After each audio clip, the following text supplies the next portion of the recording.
दोस्तों, एक तरफ हमारे देश की वित्त मंत्री निर्मला सीतारमण जी के पति ने बड़ा खुलासा कर दिया, इलेक्टोरल बॉन्ड को लेकर बड़ा बयान दे डाला है।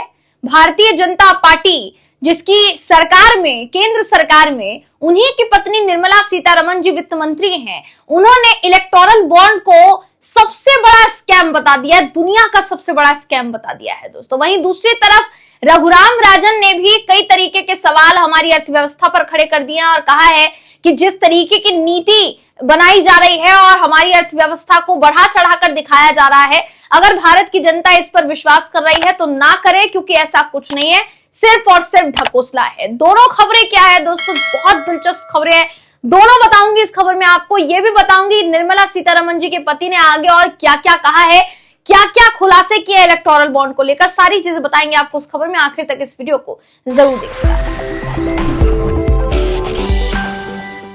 नमस्कार, मेरा नाम है जयंती झा और आप देख रहे हैं दी कंटाप।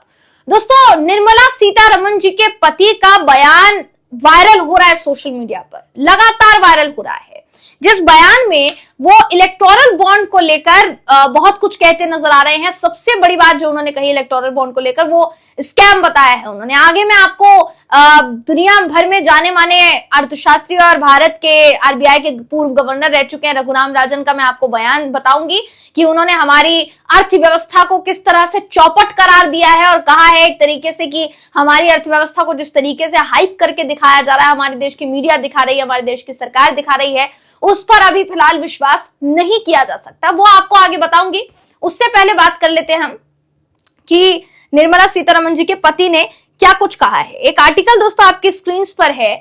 अभी ये जो पूरी खबर है किसी ने भी नहीं छापी, किसी भी बड़े से बड़े अखबार ने एक खबर नहीं छापी दोस्तों, लेकिन एक खबर एक वेबसाइट है मैक्स महाराष्ट्र हिंदी, उसकी तरफ से एक खबर छापी गई है।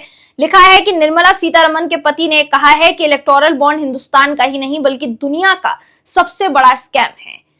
चुनावी बॉन्ड को लेकर लगातार जो विवाद बढ़ता जा रहा है, उसी बीच केंद्रीय मंत्री निर्मला सीतारमण के पति और अर्थशास्त्री परकला प्रभाकर ने एक निजी चैनल से बात करते हुए कहा कि इलेक्टोरल बॉन्ड हिंदुस्तान का ही नहीं बल्कि दुनिया का सबसे बड़ा स्कैम है। परकला प्रभाकर के इस बयान के वीडियो को कई विपक्षी दलों के नेताओं ने अपने सोशल मीडिया प्लेटफॉर्म पर शेयर करके सरकार के खिलाफ मुद्दे को तूल दिया है।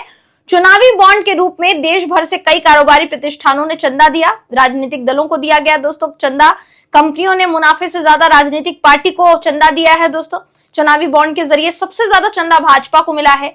निर्मला सीतारमण के पति परकला प्रभाकर जो है नामचीन अर्थशास्त्री हैं, लंदन स्कूल ऑफ इकोनॉमिक्स से डॉक्टरेट की उपाधि ली है। परकला प्रभाकर के बयान के बाद विपक्ष जो है चुनावी बॉन्ड को लेकर सरकार के खिलाफ और ज्यादा आक्रामक हो गया है। देखिए, परकला प्रभाकर जो है पहली दफा नहीं है दोस्तों जब इस तरीके से वो बयान दे रहे हैं, इससे पहले भी उन्होंने इसी तरीके के बयान दिए जिससे कि सरकार घिरी भारतीय जनता पार्टी को लेकर कई बार हमारी अर्थव्यवस्था को लेकर, कई बार वो बहुत कुछ कह चुके हैं।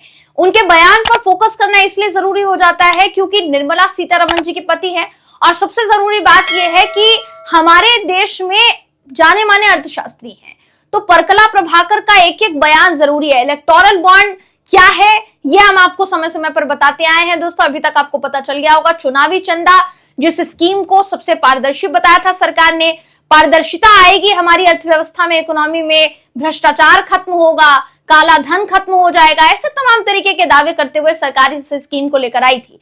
लेकिन फिर जब मामला सुप्रीम कोर्ट पहुंचा तो सुप्रीम कोर्ट ने, माननीय सीजेआई डीवाई चंद्रचूड़ की बेंच ने इस पूरे मामले पर सुनवाई करते हुए इलेक्टोरल बॉन्ड स्कीम को हमेशा के लिए बंद कर दिया। और उसके बाद जो जानकारियां सामने आई उसमें एक के बाद एक पोल खुलती गई कि भारतीय जनता पार्टी को किस किस कंपनी ने कितना चुनावी चंदा दिया और कब कब दिया है, उस समय पर भी काफी ज्यादा चर्चा होने लगी। तो कुल मिलाकर इलेक्टोरल बॉन्ड को प्रभाकर परकला ने पूरी तरीके से एक बड़ा स्कैम बता दिया है। अब बात करते हैं दोस्तों रघुराम राजन, पूर्व गवर्नर, आरबीआई के पूर्व गवर्नर रघुराम राजन ने क्या कुछ कहा है हमारी इकोनॉमी को लेकर, हमारी अर्थव्यवस्था को लेकर, ये जानना आपके लिए जरूरी है। आपके लिए आपकी स्क्रीन पर इस वक्त मैं आपको बीबीसी की खबर दिखा रही हूं, जिसके मुताबिक रघुराम राजन ने साफ तौर पर कहा है कि अगर आप विश्वास कर रहे हैं हमारी अर्थव्यवस्था को जिस तरीके से बढ़ा चढ़ाकर पेश किया जा रहा है, अगर आप उस पर विश्वास कर रहे हैं तो गलती कर रहे हैं, आप बहुत बड़ी गलती कर रहे हैं।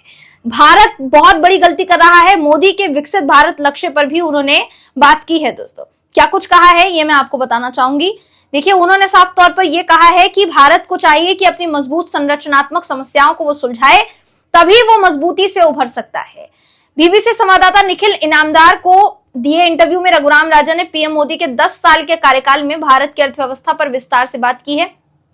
वो ये भी मानते हैं कि बीते सालों में लोगों पर निवेश नहीं किया गया है। वो ये भी कहते हैं कि इंफ्रास्ट्रक्चर के लेवल पर नीतियों को लागू करना बेहद मजबूत रहा। चिंता की बात यह है कि अर्थव्यवस्था को और उदार बनाए जाने की जरूरत है। सबसे बड़ी चुनौती और चिंता की बात यह है कि हमने अब तक मानवीय पूंजी विकसित नहीं की है, हमने लोगों में निवेश नहीं किया है, ये उन्होंने कहा है। वो ये भी कहते हैं महामारी गुजरी है, बहुत से बच्चे स्कूल में पीछे छूट गए, कुछ राज्यों को छोड़कर हमने उन बच्चों पर निवेश नहीं किया, उन बच्चों को वापस स्कूल में लाने में हम नाकाम रहे। कुपोषण अभी भी 35% है, जो कि अब सहारा अफ्रीका के कई देशों से ज्यादा है। ये स्वीकार्य नहीं है, इसको स्वीकार नहीं किया जा सकता। वो ये भी कहते हैं कि आंकड़े इसकी तस्दीक नहीं करते। आंकड़े ये कहते हैं कि हम 7-7.5% की दर से बढ़ रहे हैं। हम महामारी से पहले के दौर की स्थिति से 4-5% पीछे चल रहे हैं। आप बेरोजगारी के आंकड़ों को देखें तो स्थिति चिंताजनक लगेगी। सरकारी नौकरी के लिए आवेदन करने वाले लोगों के आंकड़े देखें, रेलवे की नौकरी के लिए 1,20,00,000 लोग आवेदन कर रहे हैं, एप्लीकेशन दे रहे हैं। ये सब कुछ मिली जुली स्थिति का संकेत देते हैं। अच्छी चीजें हुई हैं, लेकिन हालात उतने भी अच्छे नहीं हैं। ये बातें कही है दोस्तों, इतनी बड़ी बातें कही है रघुराम राजन ने। जहां रघुराम राजन जो है रिजर्व बैंक ऑफ इंडिया के पूर्व गवर्नर रह चुके हैं, जिनसे आप भी अनभिज्ञ नहीं होंगे, मैं उम्मीद करती हूं, और उनका इतना बड़ा बयान सामने आया है। दोस्तों, कई बार आपने हमारे देश की मीडिया को बड़ी बड़ी ढिंगियां हाँकते देखा होगा। हमारे देश की सरकार अगर अच्छा काम कर रही है तो ये बहुत अच्छी बात है, तारीफ होनी चाहिए, नो डाउट।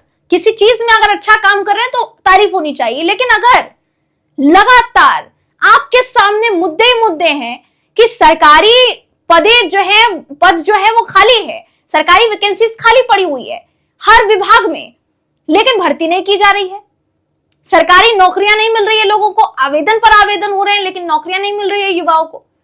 युवा सड़क पर उतर जाए नौकरी के लिए तो उनको देशद्रोही बता दिया जाता है, जेल में ठूस दिया जाता है, थोड़े दिनों बाद छोड़ेंगे, फिर वो विरोध करेंगे, फिर उनके साथ वही सलूक किया जाएगा। तो इसका एक परमानेंट सॉल्यूशन क्यों नहीं निकालती सरकार, सवाल ही उठता है।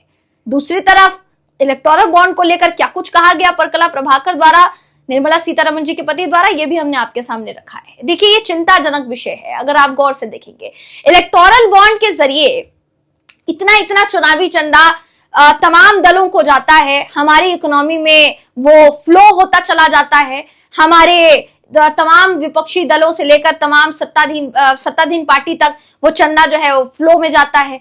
लेकिन हमारे देश की जनता अभी फिलहाल किस स्थिति से गुजर रही है, किस अर्थव्यवस्था से गुजर रही है, अर्थव्यवस्था में कितनी चरमराई हुई स्थिति से गुजर रही है, इस पर किसी का ध्यान नहीं जा रहा है। दोस्तों, क्या इसे चिंताजनक ना माना जाए? आपकी राय क्या है? आप क्या सोचते हैं? अपनी राय कमेंट करके हमें जरूर बताइएगा। अगर आपको ये वीडियो पसंद आया हो तो वीडियो को लाइक कीजिए, शेयर कीजिए, चैनल को सब्सक्राइब करना बिल्कुल भी ना भूलें। फिर मुलाकात होगी आपसे अगली वीडियो में, तब तक के लिए नमस्कार।